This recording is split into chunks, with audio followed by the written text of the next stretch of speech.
All right, guys, welcome to today's episode. Today we have a guest of the show coming back. We last had Lyss on the show in 2019. So at the time, she was still going through her dietetics degree at QUT. She was almost finished. She finished up at the end of the year, but we spoke about sort of what she'd done in the past, where she was training-wise, bit of work as well, and where some of her aspirations were in terms of taking her degree forward. So if you would like to get some context around a bit of where Lyss has sort of come from, I highly recommend going back to there. I don't have the number at the top of my head, but we will link it in the show notes. But for now, we have Lyss back on. It's been a couple of years. So Lyss, thank you so much for coming back on and having a chat. I very much appreciate your time. I guess since 2019, do you want to give us a quick wrap on what's happened? Yeah, thanks, Josh. It's an absolute pleasure to be back and having this chat with you today. I guess in terms of where things have gone since 2019, a lot has changed. I've moved all over Queensland and I'm now finding myself back on the coast, which is really nice. So I guess finishing up, I moved out to Longreach the year after I graduated, and I was working in more so a clinical role out there in hospital. And I was doing that during the year that COVID all ramped up, which was extremely interesting, but it was an amazing experience altogether. I then packed up and moved to the sunny coast, and that's where I kind of started my more so career going down that path of sports dietetics, which is where I found myself and my true passion today. I guess in terms of the progression and from, I guess, my education point of view, I went on to study, complete further studies, and I actually did the sports and nutrition course, and I became a qualified sports dietitian. And I started working more so in private practice up on the Sunshine Coast as well for a small private practice up there. And that's, as I said, kind of kicked off my career working with athletes, ranging from, your everyday weekend warriors all the way through to your elite athletes. And I got a lot of experience working with both individual and team sport athletes. And I also started a little bit more in the old running space. So in terms of my love for running, that's kind of where that flourished, I guess, coming from a background more so swimming, surf, lifesaving, as you know. And I guess that's kind of where I built my love and passion for working with athletes, in particular runners and endurance athletes as well. I guess in terms of where I'm now and how I've kind of come to be on the Gold Coast is that at halfway through this year or around April, May, I was really fortunate enough to get a job with the Gold Coast Suns AFLW, so the women's team. And so I decided to make the move, pack up, and leave the Sunshine Coast, the beautiful Sunshine Coast, and make my way down to the southern coast. And yeah, I guess I found myself here now working for my own private practice. And I've also been working with the Gold Coast Suns and about to start another position with the Queensland Academy of Sport with a couple of other sports as well, which is super exciting too. Wow, I didn't know about QAS. That's amazing. Now, very quickly, I guess we have to get out of the way. What's the conflict of interest between now you and Bree, being you working for the Suns and she being the captain of the Lions? How does that all go down at family catch-ups? Yeah, look, I try and keep pretty quiet at family catch-ups in relation to the whole job description, but I think growing up in a family of three others, we're all super competitive as well. So even though I'm not necessarily playing AFL, there's still a little bit of rivalry and competition between the two. So I guess I'm keeping pretty quiet because obviously Bree's a pretty amazing athlete herself, and I've got that much respect for her. But there's always going to be a little bit of competition between the four of us. So I'm a massive supporter of the Brisbane Lions, both teams, the men's and the women's. But I do follow the women's quite closely. I've been a member for a while, and I have been watching their preseason. But I'll now be sure to keep an eye on the Suns as well. But I'm also an avid Lions supporter. So, but I won't hold that against you, of course. That's amazing. So, and did you just say as well that you're doing your own private practice? So you've gone solo now, obviously, including working with some of these sporting teams and organizations. Is that right? Yeah. So I've this year decided to open up my own private practice and take on my own clients as well. And a large driving force behind that was my passion, as I said at the beginning, for working with athletes in particular that are runners and those endurance athletes, working with triathletes, even a lot of surf lifesaving athletes as well, training for things like the Coolangatta Gold. Um, I love writing up race plans. I love working through that endurance nutrition.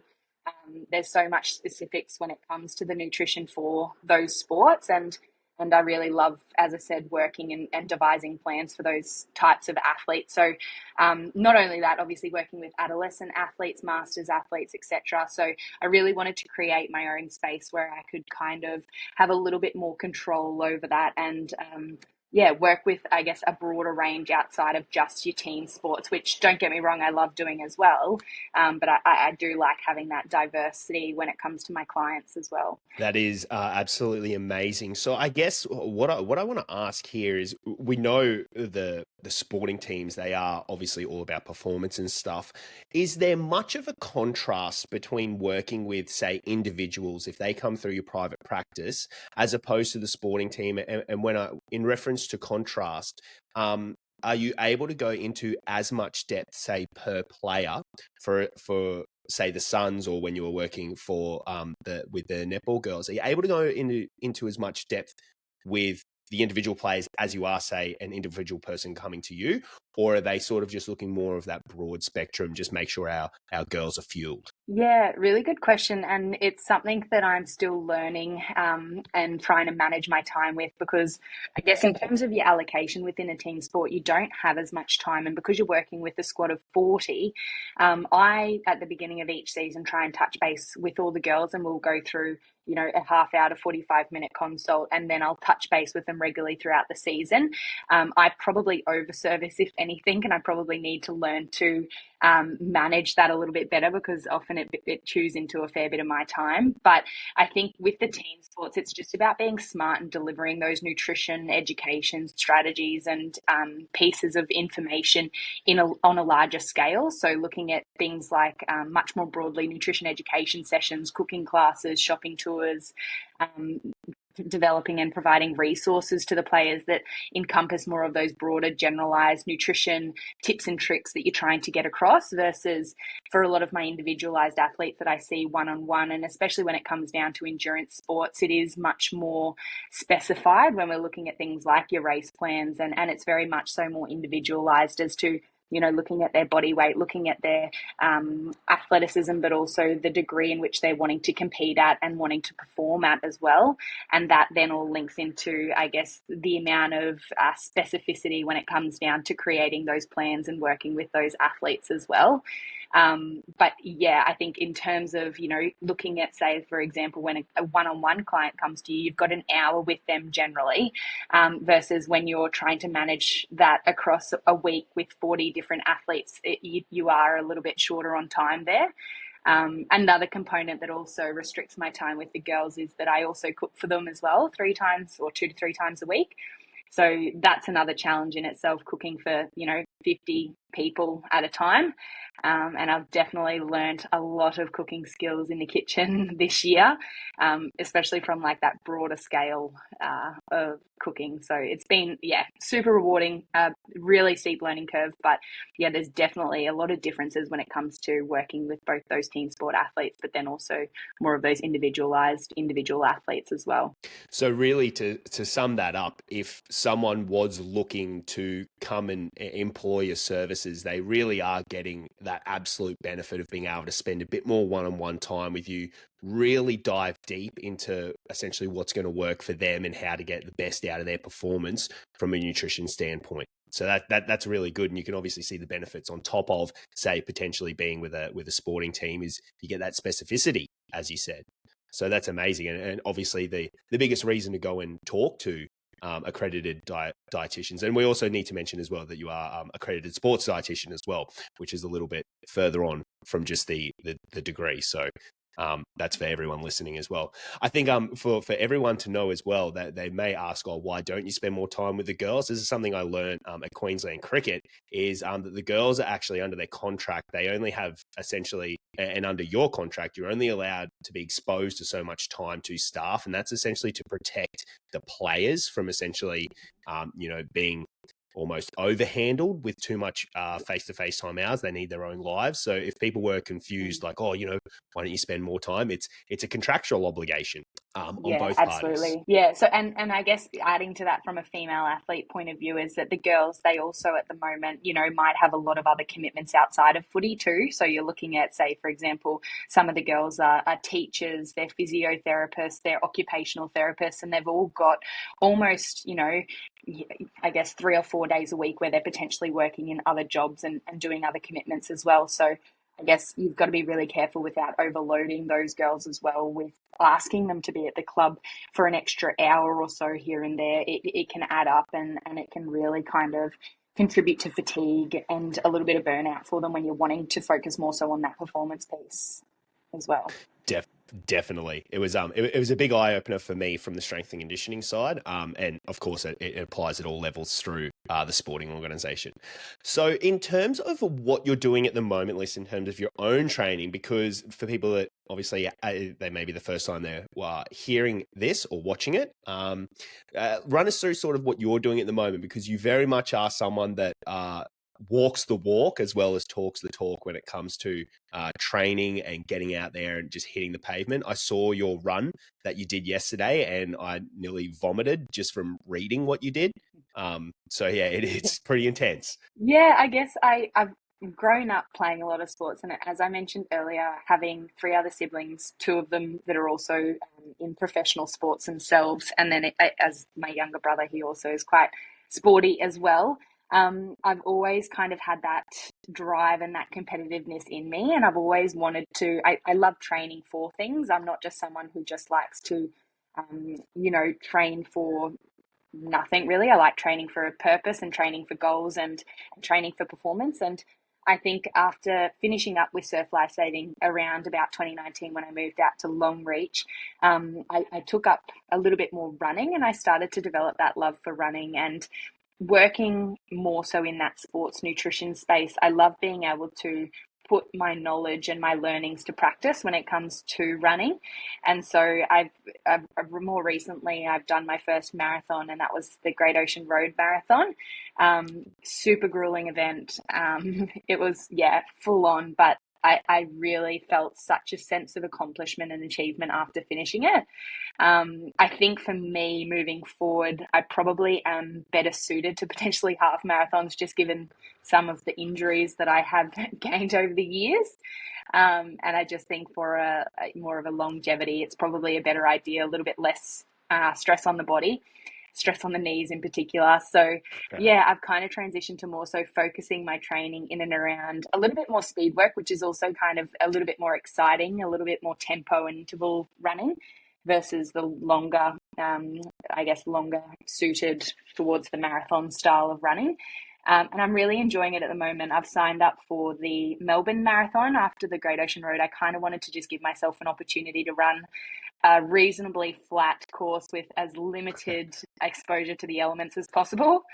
And yeah, so I've signed up for that, but I've been popped on the wait list just because I was a little bit late to the party. So hopefully can get into it, but just going to keep training up until that. And if I don't do it, I'll still probably do a half marathon that same weekend. But yeah, that's kind of where I'm headed at the moment in relation to my training. Amazing. I'm sure you'll smash a half marathon. I try to do one, obviously, with my run at the end of each year, and it nearly destroys me. So, but that's also what you get for only training for one a year and for 6 months. So in terms of, and this is, I'd like to get your take on what you do for yourself before we talk about how you would really go around kind of working in with a client, especially an individual one when it comes to someone preparing for an event. So sort of run us through, I guess, what you're doing at the moment, what your plan is at the moment for the half marathon in Melbourne. What does your nutrition look like sort of on a day-to-day basis, say before you're about to go for a run, or do a session, I should say, and then how might that change in the lead up?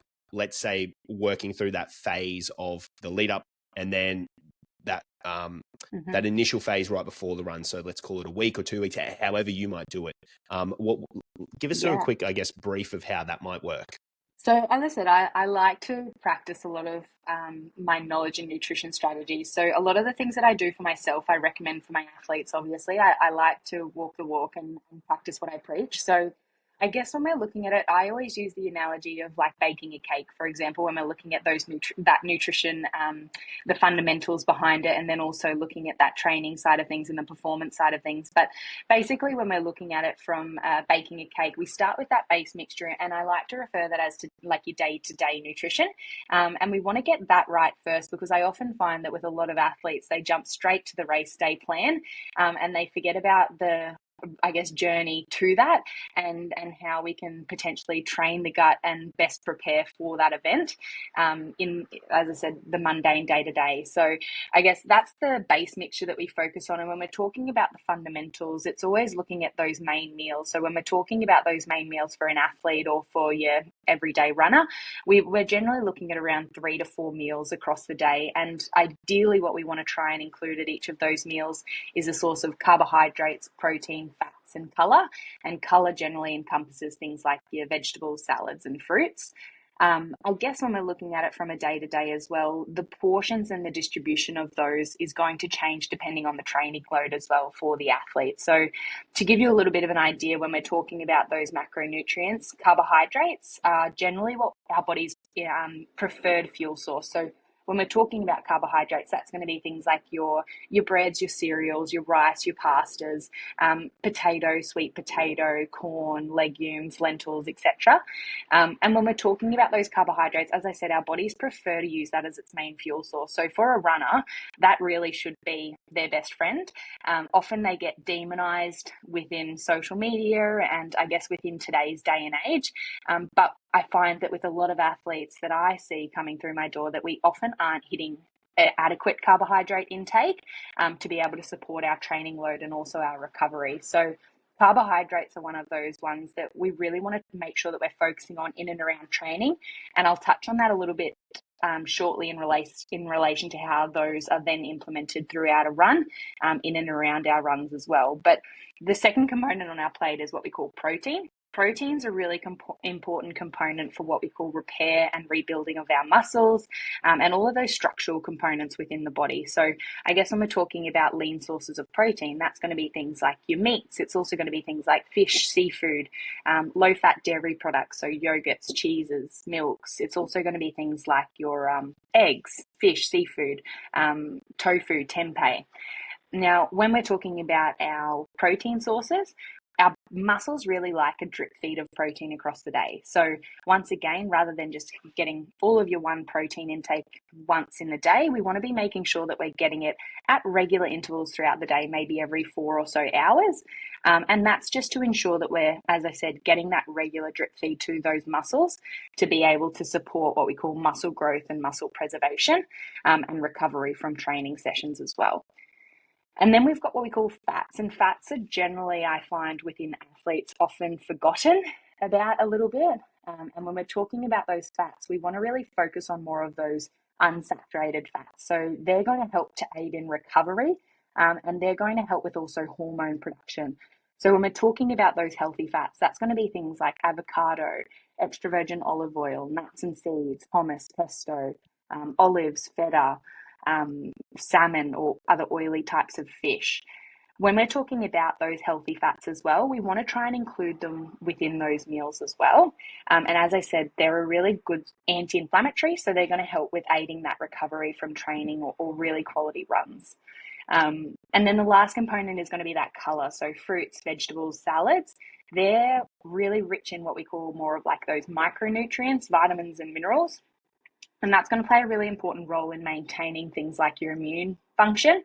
And we know for a lot of athletes that if we can maintain that immune function, it means that there's less time away from training, which means that's going to obviously impact performance. And it could potentially also help with preventing things like injuries as well. and also micronutrient deficiencies too. So I guess when we're looking at it from a complete plate, that's what we're trying to focus on when we're creating a meal. And that pretty much goes for, as I said, most people or all people, and all athletes as well. The thing that changes and that I work quite closely with a lot of my athletes is what we call periodized nutrition. So when we're looking at that periodized nutrition, that's when I was talking about, I guess, changes in training load is going to obviously impact changes in your nutrition. So the main components that are going to change on that are going to be your carbohydrates, for example, and carbohydrates are going to fluctuate, increase or decrease based on what your training load looks like. And so I guess when we're looking at those carbohydrates, I like to use the analogy of, say, for example, a car, for example. When we're talking about our cars and say, for example, if we're driving around all weekend, we're going to utilize or use up a lot more petrol versus if we're parked in the garage. So same thing when it comes to our carbohydrates and in relation to our training load. So for example, if we have a more quality training session or if we have multiple training sessions within a day, we're obviously going to be utilizing more of our carbohydrate stores. And in turn, what we need to do is we need to actually replenish those carbohydrate stores by increasing our carbohydrate portions at those main meals.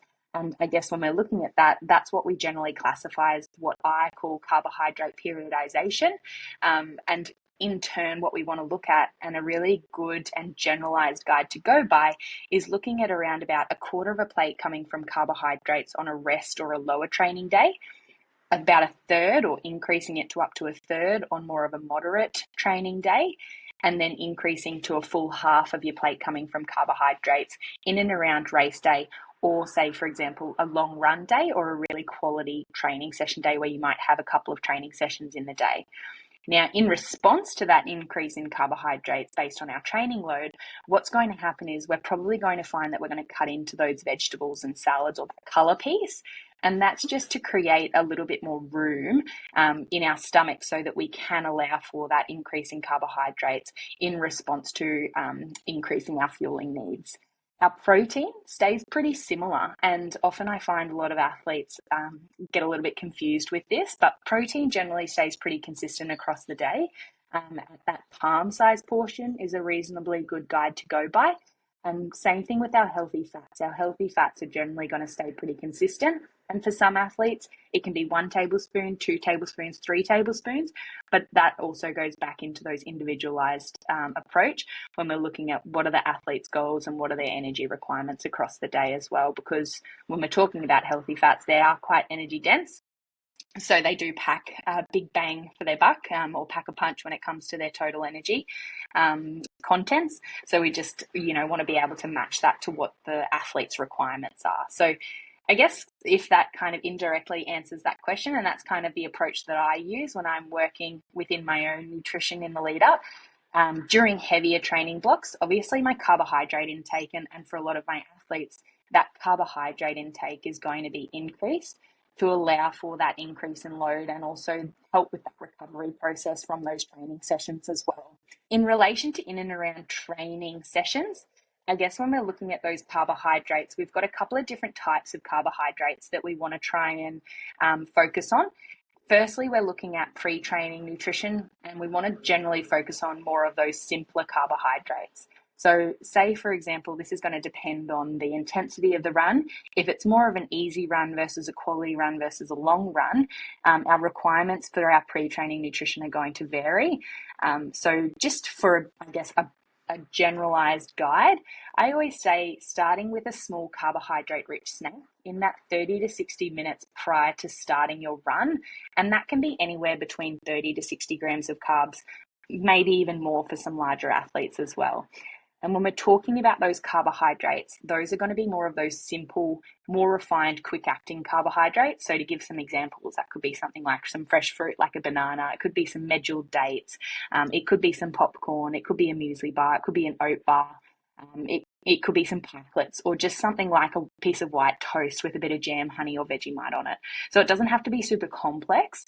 And we want to try and make sure that we're having that 30 to 60 minutes just so that we've got that quick acting energy for our muscles to be able to access when we first start running as well. So especially for our early morning runners, having a little bit of carbohydrates on board as opposed to going out fasted or on something like a black coffee, that can really enhance performance, because once again, we're going to find that you're going to have much more easily accessible glycogen stores or glucose to be able to pull from, so that your muscles can then absorb that and use that for your training. Amazing. And just so for everyone aware, the reason Lyss says that 60 to 30 minutes is so our two autonomic nervous systems, our parasympathetic and sympathetic, we're unable to effectively digest foods when we enter a sympathetic state. And that state is generally through training. You might also know it as the flight or fight state. So as soon as we start training, we start exercising, we move into that sympathetic state.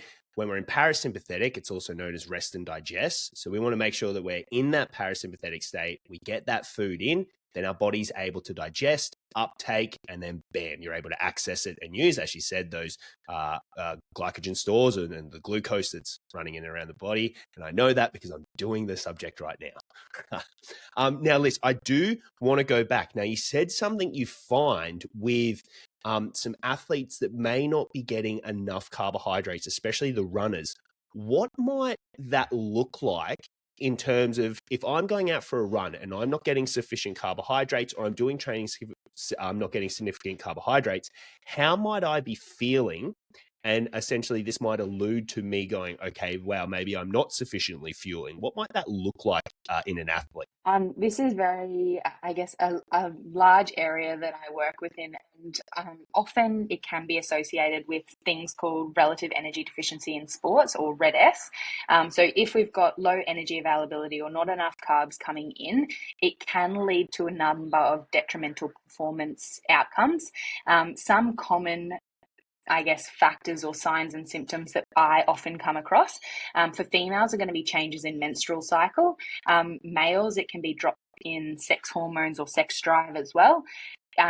Other things that you might find as well is if people are constantly getting injuries or niggles, or if they're finding that they're, sick more than 3 or 4 times in a year. Other things that you might find is that they're getting, say, for example, that ever too common 3 p.m. slump or those sugar cravings in the afternoon. They might find that they're getting through the day and eating pretty minimally, because once again, like what you were, I guess, saying before with that sympathetic nervous system and that sympathetic drive, it can also suppress appetite as well. And so when we're looking at it post-training, often we don't have, especially running, because there is that, I guess, a little bit more mechanical movement, and it can distress our gut. We often aren't super hungry as well. So then I often find that a lot of my runners that initially come to me, they might be not eating after their run for 2, 3, 4 hours, and then finding that they get home later in the afternoon and they have a bottomless pit of a stomach. They just can't get full. And that's often related to underfueling it and not consuming carbohydrates throughout the day as well. So there's some common, I guess, areas or things. You might also find that they're not sleeping very well. So, they might be waking 1 or 2 times throughout the night, or just not getting that deep quality sleep that your body needs as well. And that's just from a pure lower, I guess, energy perspective, that they're just not fueling their body with enough carbohydrates to be able to get into that deeper sleep, into that restorative sleep, because they're generally just hungry.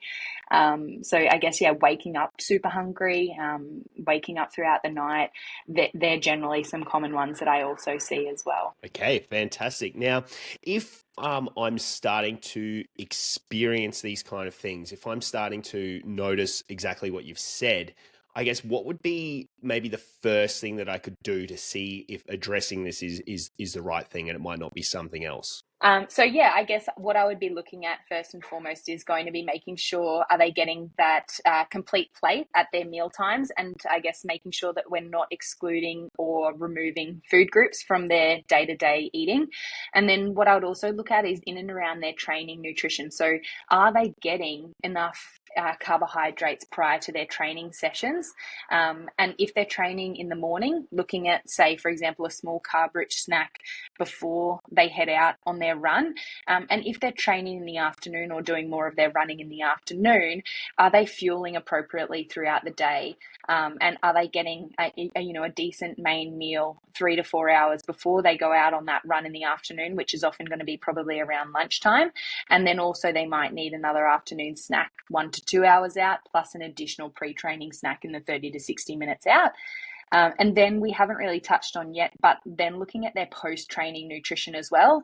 And I should also mention, depending on the duration of their run, are they fueling throughout? So I guess we haven't really touched on it just yet, but looking at that intra-training nutrition is really important as well, especially for distance runners.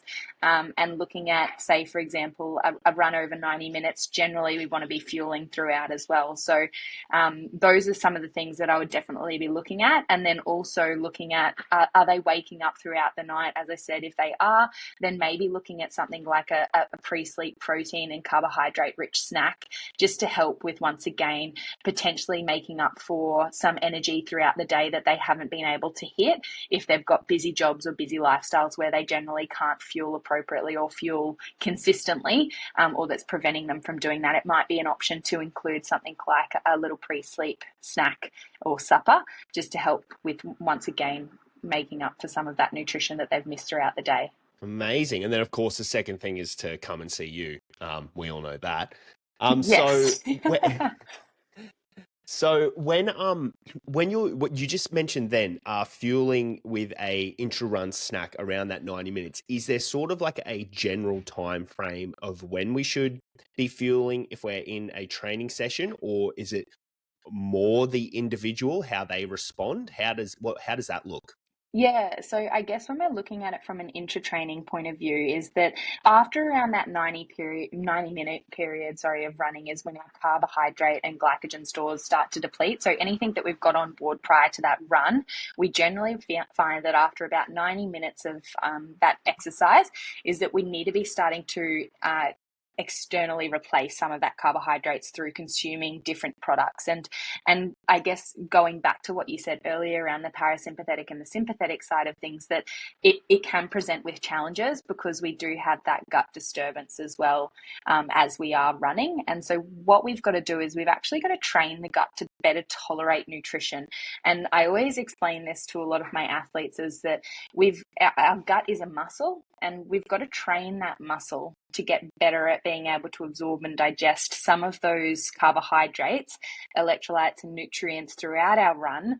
And we can't just expect it to do it on race day. And that's a really common error that I often find a lot of my athletes do, and they run into problems prior to coming to see me, is that they'll complain of gut issues or needing to go to the toilet, or, a completely ruined race plan, because they haven't trialed taking on things like gels or sports supplements in their training runs prior to race day. And so when we're talking about, I guess, more of those generalized recommendations, is that we generally go off around 30 to 60 grams of carbs an hour. And some of my athletes are much higher than that, depending on their size.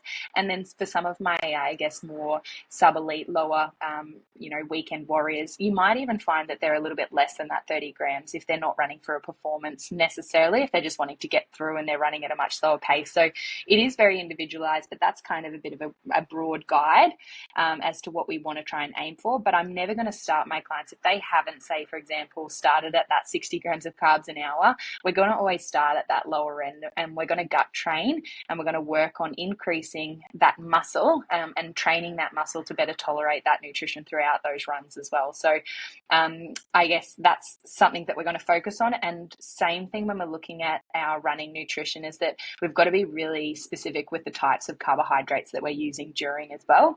I guess when we're looking at that, we want more of those simpler carbohydrates. And so that's often found in things like your gels, or even things like your sports drinks as well, or your chews or your blocks, lollies. Sometimes some of my athletes can tolerate things like medjool dates as well.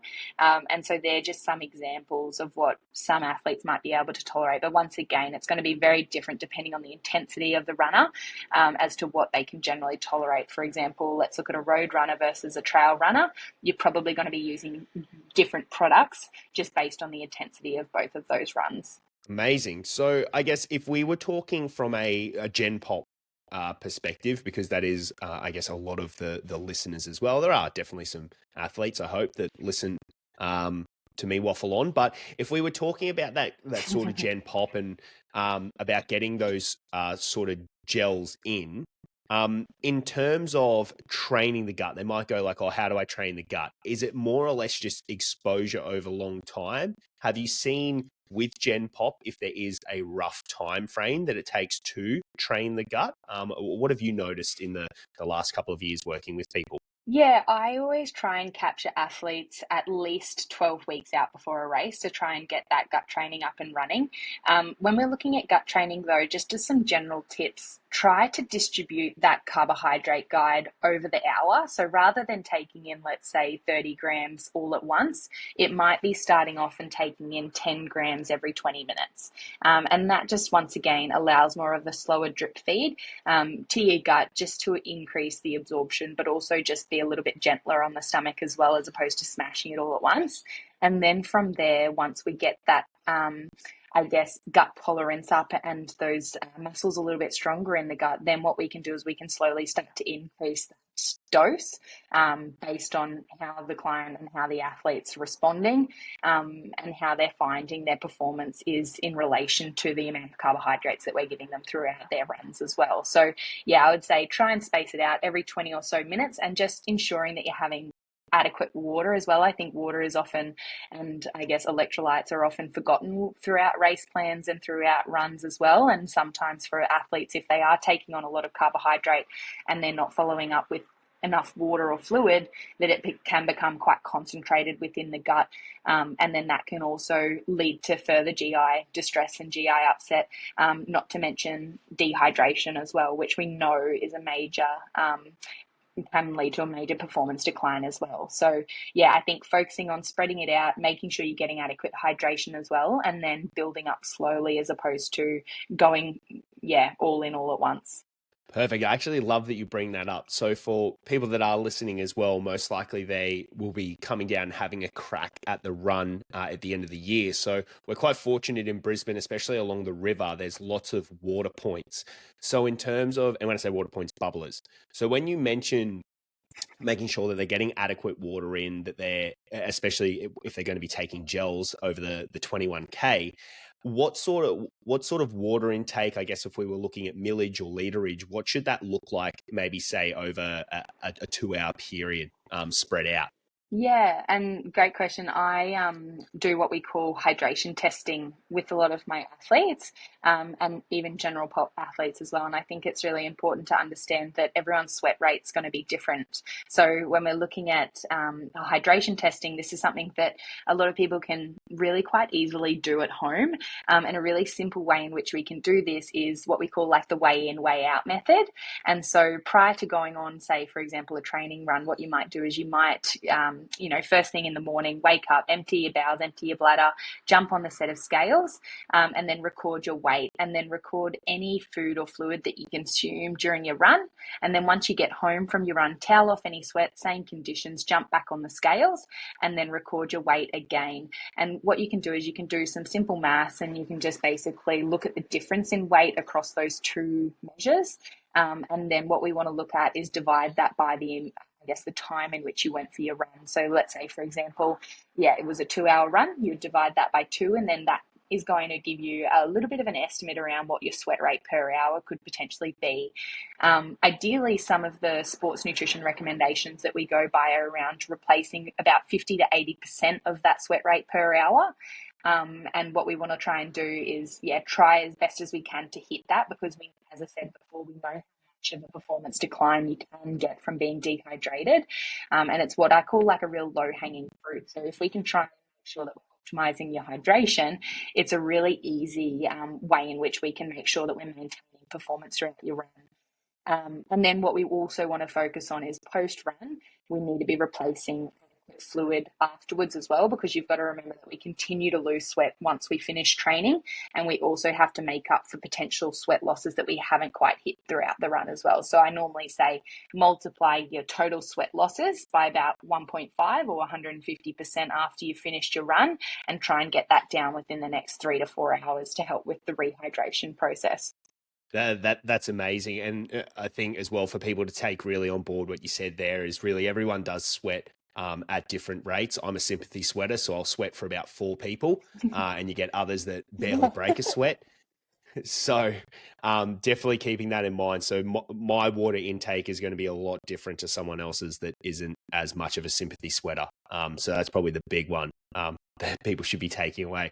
That's amazing. Okay, so I think this is probably now going to be the nitty gritty, what people are really going to want to know. And I guess everyone's got their own opinion around it. But for a Gen Pop and for an athlete, what is our sort of fuel or pre-race or carb load, as it's also known, going to look like, say, that maybe a day before? Do you recommend maybe just a big carb load the day before, or what have you found is the best strategy? Is it a week leading in, a day, have a big bowl of spaghetti an hour before? How does that work?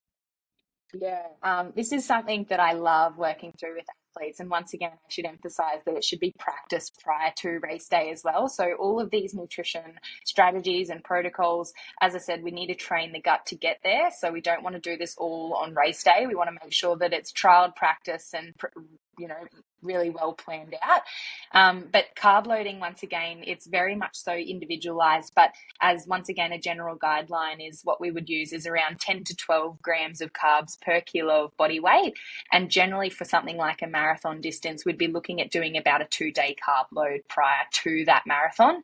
And so what I do with a lot of my athletes who will come and see me is that we will write out a complete plan of what they would try and be or try to hit the 2 days out, based on their body weight and based on, to ensure that we're maximizing both their liver and muscle glycogen stores so that they are best fueled for race day. And basically the purpose of it is that we just want to really saturate those liver and muscle glycogen stores so that they're fully saturated with as much glycogen and carbohydrates as possible, so that we can then translate that and use that for energy on race day. So really focusing on a really personalized plan for athletes, regardless of, as I said, if they're, as I said, more of that everyday recreational or if they're an elite.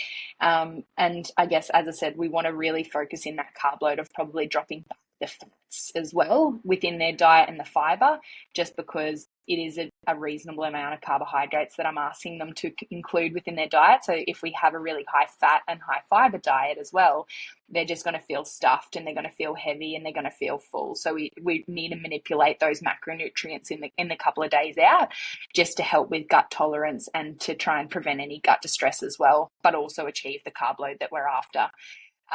Hydration is another really big one that we're looking at. So we need to make sure that they're focusing on their hydration as well in the lead up, especially if air travel's involved to whatever race that they're doing. So obviously when we're at altitude, we're going to become a little bit more dehydrated. So making sure that we're also adding in some extra fluid on the plane and some extra electrolytes there as well. And I guess that's the main focus when we're looking at it from a carb loading point of view. I guess in terms of race day, once again, this needs to be trialed and practiced. But I normally try and get a lot of my marathon or, longer distance runners, or runners in general, to try and have that main meal before they race around at least 3 hours beforehand. And once again, that's going to be a carb predominant meal. We'd go through more individual recommendations based on the client's body weight, but to give you a bit of a broader knowledge for some of, your athletes, you might find that we're looking at about that half a plate coming from carbohydrates as a good guide to go by. And so if it's a morning run, we might be looking at something like a fruit smoothie, and you might have that with some toast, or you could look at having, if you don't find that fluid's going to sit too well, you might have something like a bowl of oats or some cereal, making sure that you're getting things like honey, banana. You might have some fruit juice on the side or some Milo, just to once again ramp up some of those carbohydrates in the lead up to that. You also want to be making sure that you're hydrating throughout the morning as well. So once again, not overhydrating, but also not underhydrating as well. So getting that balance right. And then you might find that you need a top up carbohydrate snack in the lead up. So say, for example, on the way to the event, or if you're, say, just traveling in the car, you might have something like a muesli bar, or you might have a banana or some sultanas, and that's going to replicate what you'd probably have prior to training as well on a general training when we're talking about that 30 to 60-minute out snack. And then I always include or try and encourage my athletes to include what we call like a pre-run primer. And before a race, that might be something, once again, just to give you that quick acting energy source. And it could be 2 or 3 jelly snacks. It might be one gel, a fruit puree pouch, for example. So just really quick acting carbs there. It might be 20, 30 grams of carbohydrates, just once again to allow for that freely circulating glucose so that we can quickly access that as soon as we start to. Other things that we're looking at in the lead up, as I said, is going to be hydration. For some athletes, we're looking at sodium. And then for other athletes, we might be also looking at things like caffeine as well to help with a bit of a performance enhancement, but also caffeine might come in a little bit later as well to help with that fatigue prevention too. Amazing. And I think one thing that may potentially be overlooked as well is what's our post-event refueling look like? Yeah, and I guess I probably didn't touch too much on that in relation to the training side of things, but that's another component that we really want to focus on as well throughout training too. And we want to focus on getting adequate post-training nutrition to help with that recovery process and to allow you to back up for that next session, but to also, once again, recover well and allow for progression and ongoing improvements in performance. So I guess when we're talking about that post-training nutrition, it's going to depend on the athlete as to how quickly we need to get that in.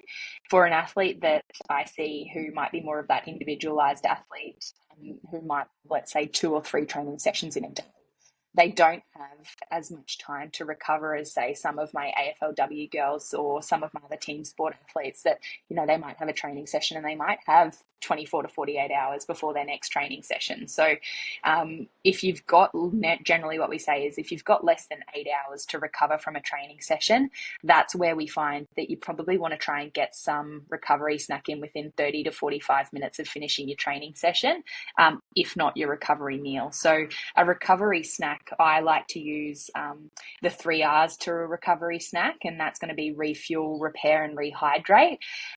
Refuel is going to be through carbohydrates, repair through protein, and rehydrate obviously through fluids. So a perfect recovery snack is going to be something like chocolate milk. It could be something like an Up and Go Energize. It could be something like a nice fruit smoothie. So those are some really easy options that encompass all 3. Otherwise, you might find that you're including things like a yogurt, a banana, and maybe a glass of water as opposed to combining the 3 of them. So that's just an example of how you might include a recovery snack. And once again, you probably want to get that within 30 to 45 minutes of finishing your session if you are training again within that 8-hour period. But if you've got a little bit longer to recover, generally it's not as pressing for time and you can probably push that out a little bit more. But I always say that there's no harm in trying to include that recovery nutrition as soon as possible. If we're following up with a meal, we generally want to include going back to that plate or that performance plate where we're looking at a source of carbs, protein, fats, colour, and carbohydrates and fluid as well. So making sure that we're getting the whole piece there in our recovery meal and trying to get that within as soon as possible as well. That is fantastic. I love all of that. Thank you for that information. We're going to go to a couple of questions now. We've got a few that came through. The first 2 are from a good friend of yours, Prue Davies. She has asked, training in the AM, do I have to eat beforehand? So I know you've already touched on this, but for Prue? Yeah, thanks, Prue. I guess, one of the biggest things that I find and my recommendations for most people, regardless of what their goals might be, as I said, I might get some athletes that are also looking at wanting to change body composition or, think that potentially removing some carbohydrates in and around their training session might help them achieve that as well. And it goes back to carbohydrate periodization. And I think that there's probably better times to remove those carbohydrates from their diet outside of training times, especially because when you think about it, if we're including a small dose of carbohydrates, it's very minimal calories in the scheme of a day. However, you're likely going to find that you're going to get a much better performance enhancement from including just a small portion of carbohydrates before a run. And I think that once again, it's going to negate the other effect of the calories in side of things. So if that's that question from more of like that body composition, but from a performance perspective, absolutely would be including a small pre-training carbohydrate rich snack before pretty much any training session. As I said, I don't think there's a need to potentially remove it. Certain circumstances you might, for some really, like say for example long endurance runners, there's been some emerging research around things like fat oxidation and fat adaptation as well from training fasted, but that's once again for more of those really longer endurance events, but not for your shorter, sharper stuff. Drew also asks, what was the hardest challenge you've had to face or overcome? I think, and I probably touched on this last time we spoke, Josh, but I guess the transition from being in elite sport to not being in elite sport, I think that it's super challenging going from being identified as an athlete and kind of only being known as a swimmer or a surf lifesaving athlete. And I think also having the expectation, especially I found from having siblings as well that are really high achievers as well, that there's a lot of comparison there as well. So I think that for me, just being completely honest and open about it, and I think that we probably all need to be a little bit more open and honest about this and talk a little bit more about this and normalize it, because for a lot of athletes I think it can be really challenging when you kind of first step out of the sport, and also just understanding that you're more than just that sport, and you're more than just so I guess that's probably one of the biggest challenges for me. And then also on top of that, probably a little bit around managing injuries as well. It can be super frustrating. And I think that, having my sister as a physio has been super handy and helpful, because obviously getting advice and help from her has been super supportive and in managing those as well. So I think a combination of finishing up in that elite space, but then also probably managing those injuries as well has been probably a couple of the toughest things. I think it's amazing that you say that, because very much with athletes, like it is for people that transition out of defense, it is an identity crisis, because you've identified yourself and you have identified as an athlete. And then suddenly, especially if it's due to injury, you go through that change and suddenly you're asked with the question, what am I? Who am I? You're exactly right. There's always more to you, to a person, than being an athlete, to being what you are. And we are all able to adapt and change. But a lot of people go through it, especially those at the professional level or at the very, very high level, when they identify as something and suddenly it's stripped away, potentially due to injury and not necessarily retirement.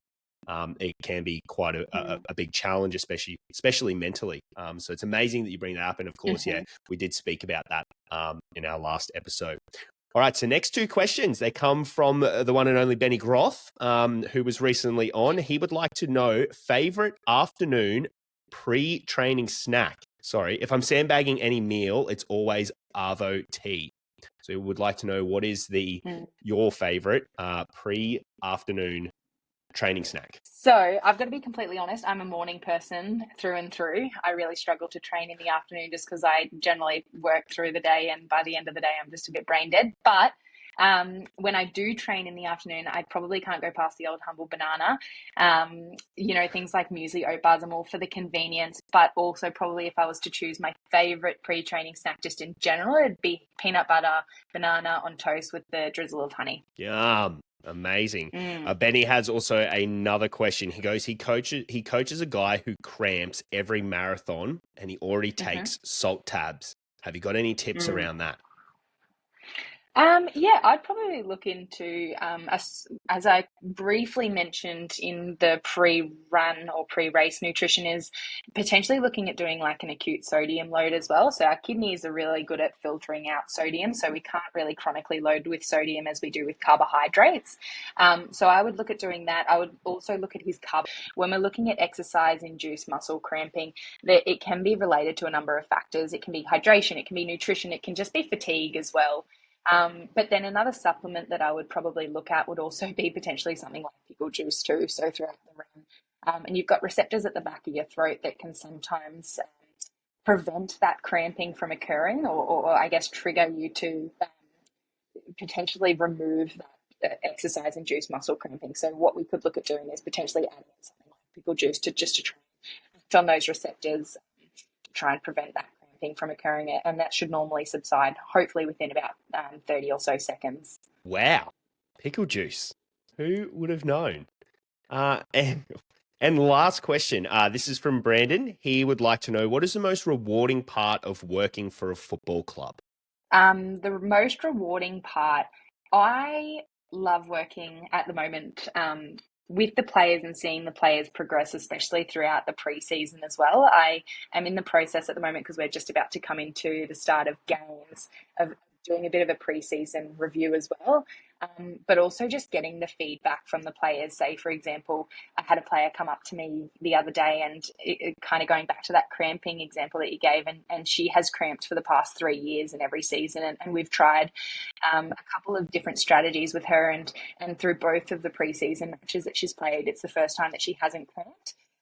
So seeing those really practical improvements and real life, I guess, performance enhancements within the girls, but also them coming and saying, oh, Lyss, I got this strength PB.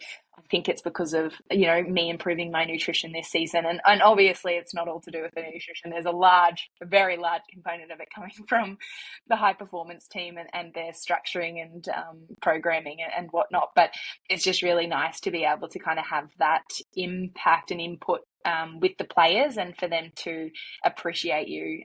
And I don't know, I just have felt super welcomed within that sporting environment, team sports space. Fantastic. I love that.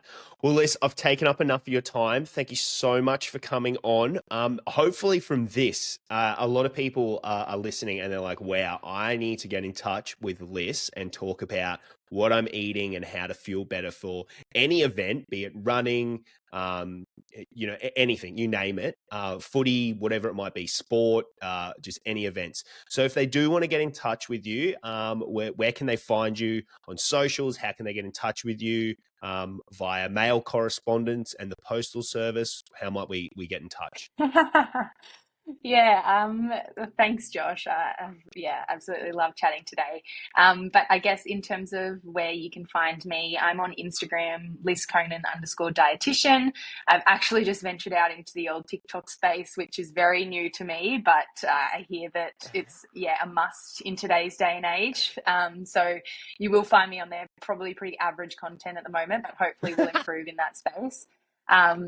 And then also feel free to email. I think my contact number and everything like that's on my Instagram page. I'm always open to have a chat, and answer any other questions. Fantastic. Again, thanks so much for jumping on, Lyss. All the best with your own practice now. And I hope the Gold Coast Sun girls, they do come second right behind the Brisbane Lions. That... We can't help that. But no, thank you so much for your time, Lyss. Really appreciate it. Absolutely filled with a ton of knowledge in there. So I hope, I know everyone's going to love this episode. They loved your last one. And this one is fantastic. So again, thank you so much. Really appreciate it. And guys, if you want to get in touch with Lyss, she's giving you all her socials. It'll also all be tagged and put into the show notes. So you've got easy access there. But Lyss, thanks so much for jumping on. Appreciate you so much. Thanks so much, Josh.